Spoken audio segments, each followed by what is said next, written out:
My name is Elroy Jr., right? I'm really, really glad to be here with you fellows, man, because for someone like myself, coming from the US Virgin Islands, I didn't have exposure to a lot of things, right?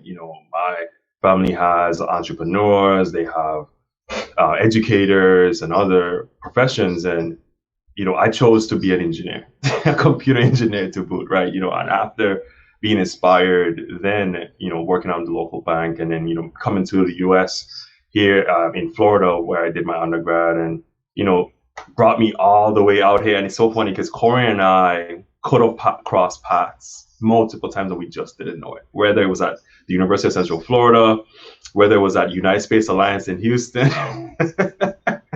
But what was great is that we didn't, and we have now, right? And I think that's really built our friendship and opportunity for me and you, Damola, and Corey to just kind of really engage with one another here because I think we're like-minded, right? Because one of the big goals for me, I spend time doing is understanding my life philosophy, right? Understanding where I want to go in my life beyond myself. I'm focusing on the community through my volunteerism, focusing on, how do I create some level of a legacy, whether it's financially, how do I work smarter, not always harder?